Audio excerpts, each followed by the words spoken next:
സ്നേഹം നിറഞ്ഞ ഗുരുക്കന്മാരെ, ജ്യോതിഷ പണ്ഡിതന്മാരെ, ജ്യോതിശാസ്ത്രത്തിലും മറ്റു ശാസ്ത്രങ്ങളിലും വിശ്വസിക്കുന്ന എൻ്റെ പ്രിയപ്പെട്ട നാട്ടുകാരെ, ഞാൻ ഇന്നിവിടെ പറയാൻ പോകുന്നത് ശുക്രദശ എന്നാൽ എന്താണ്, ശുക്രന്റെ കാര്യങ്ങളാണ്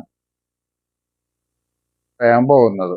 അപ്പോൾ നമുക്ക് രാശി നോക്കുമ്പോൾ 9 ഗ്രഹങ്ങൾ, അതായത് നവഗ്രഹങ്ങളുണ്ട്. അവ ഏതെന്ന് പറഞ്ഞിട്ട് ശുക്രന്റെ കാര്യം പറയാം.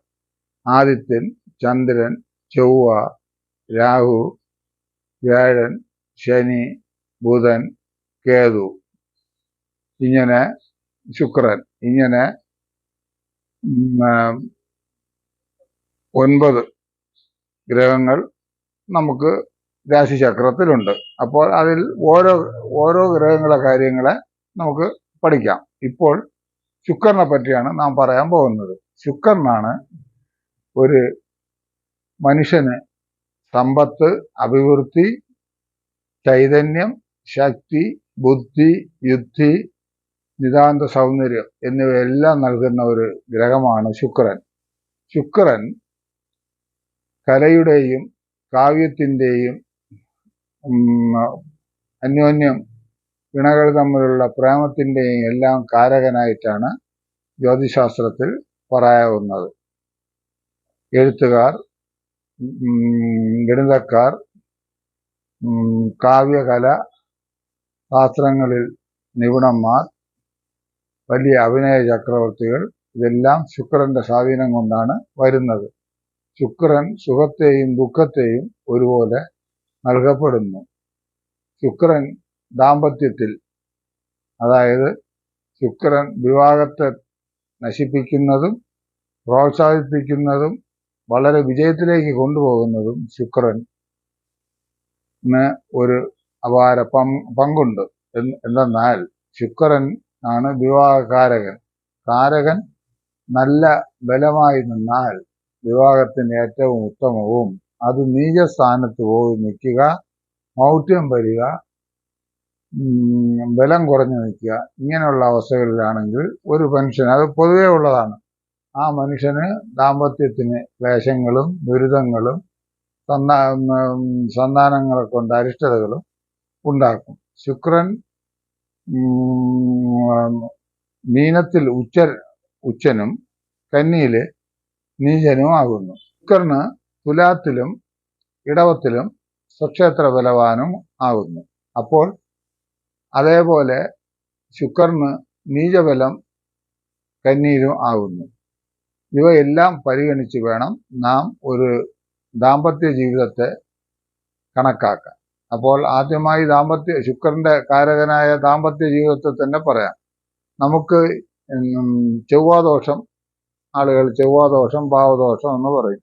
സ്ത്രീക്കും 7-ലോ 8-ലോ ചൊവ്വ നിന്നാൽ പുരുഷന് 7-ൽ തന്നെ ചൊവ്വ നിൽക്കണമെന്നുള്ളതാണല്ലോ നിയമം. അതുപോലെ തന്നെ പുരുഷന് ശുക്രൻ 7-ൽ നിന്നാൽ സ്ത്രീക്കും 7-ലോ 8-ലോ ശുക്രൻ നിന്നാൽ വളരെ മേന്മയുള്ള ദാമ്പത്യ ജീവിതം കിട്ടും.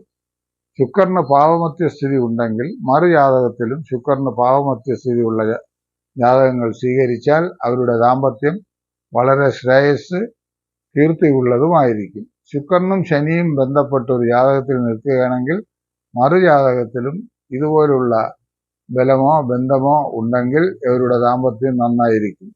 ശുക്രന്റെ അവസ്ഥയുടെ സ്ഥിതി ഗതി അനുസരിച്ചാണ് ദാമ്പത്യ ജീവിതത്തിന്റെ ഏറെക്കുറെ നിലനിൽപ്പ്. ശുക്രൻ ഒരാളിന് ശിവനായും മറ്റൊരാളിന് പാവമത്യസ്ഥിതി, പാവബലം, മൗഢ്യം ഒക്കെ പ്രാപിച്ചു നിൽക്കുകയാണെങ്കിൽ അവരുടെ ദാമ്പത്യം കല്യാണം കഴിഞ്ഞു എന്നുള്ളതേ ഉള്ളൂ. ഒരു ശ്രേയസ്, ശ്രേഷ്ഠത, അനുകൂലാവസ്ഥ എന്നിവ കിട്ടുന്നത് പ്രയാസമാണ്.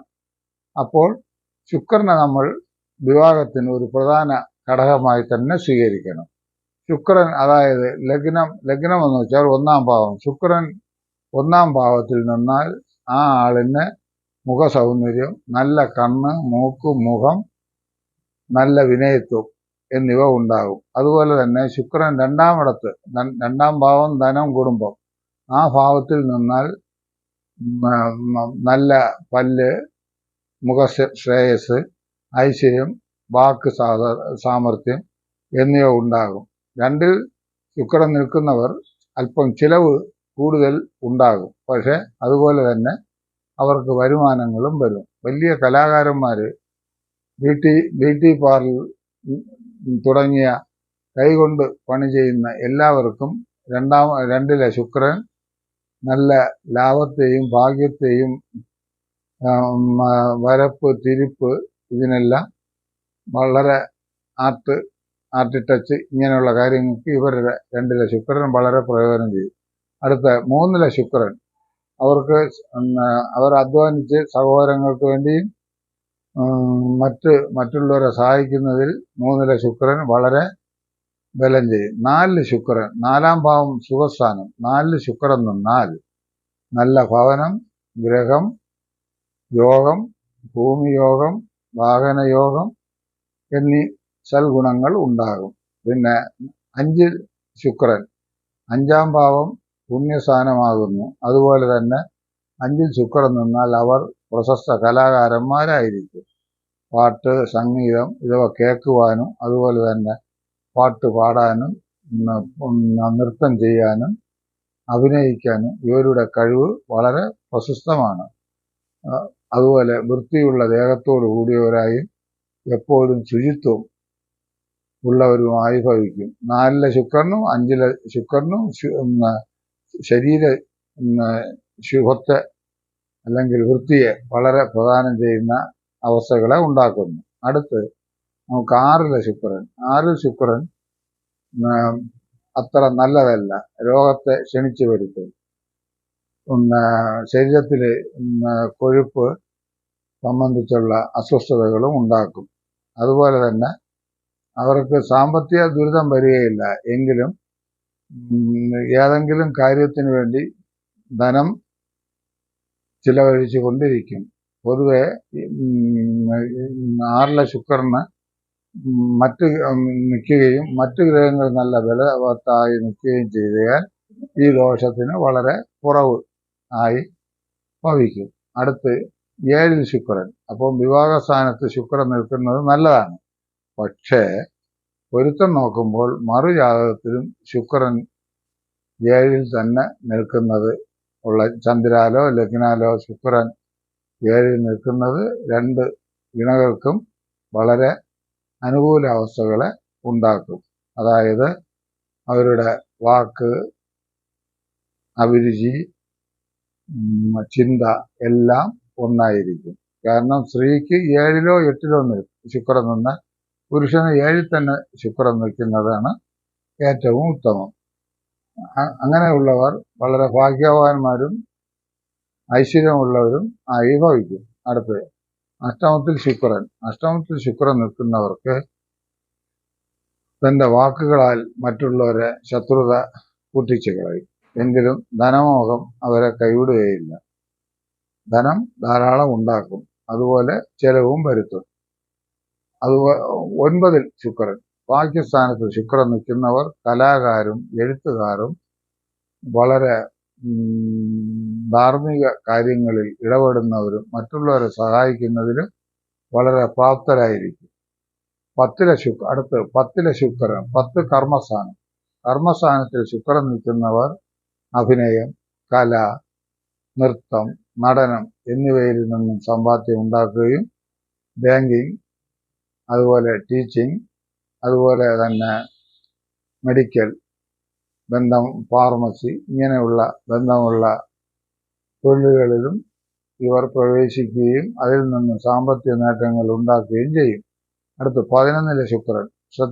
നോക്കുക, ഏത് ജാതകത്തിലും 11-ലെ ശുക്രൻ വളരെ അഭിനയ സാമ്രാട്ടുകളായിരിക്കും. അവർക്ക് അഭിനയം എപ്പോഴും ഒരു ഹരമാകുന്നു. അതുപോലെ തന്നെ എഴുത്ത്, ഗണിതം, സ്വന്തമായിട്ട് സ്ക്രിപ്റ്റ് ഇവയെല്ലാം എഴുതുവാൻ ഇവർ മിടുക്കന്മാരാണ്. 11-ലെ ശുക്രൻ ലാഭസ്ഥാനത്ത് നിൽക്കുന്നത് കൊണ്ട് കലയിലും നിന്നും മറ്റ് വേറെ പ്രവൃത്തികളിൽ നിന്നും ധാരാളം ധനമുണ്ടാക്കുകയും ഇദ്ദേഹം രാജബഹുമതി വരെ ഇവർ സമ്പാദിക്കുകയും ചെയ്യും. 11 ശുക്രൻ വിശേഷ യോഗമുണ്ട്. 12 ശുക്രൻ, അതായത് 12 ശുക്രൻ നിൽക്കുന്നവർക്ക് കൂടുതലും വിദേശ യോഗവാസങ്ങൾ ഉണ്ട്. 12 ശുക്രൻ ദാമ്പത്യത്തിന് ഏറെക്കുറെ ഗുണവും ഏറെക്കുറെ ദോഷവും ചെയ്യുന്നതാണ്. കൂടെ ഭാര്യയുമായി സൗന്ദര്യപ്പിണക്കങ്ങൾ ഉണ്ടാകും, എങ്കിലും അവ പരിഹരിച്ചു പോകും. അങ്ങനെ ശുക്രൻ മീനൻ രാശിയിൽ ഉച്ചനും കന്നി രാശിയിൽ നീചനുമാകുന്നു. അപ്പോൾ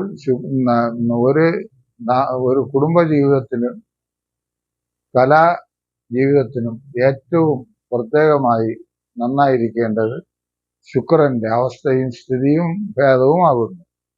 ആയതിനാൽ ശുക്രന്റെ നല്ല അനുഭവങ്ങൾക്ക് വേണ്ടി ഗണപതി ഭഗവാനെയും സർപ്പരാജാവിനെയും ഒപ്പം മഹാവിഷ്ണുവിനെയും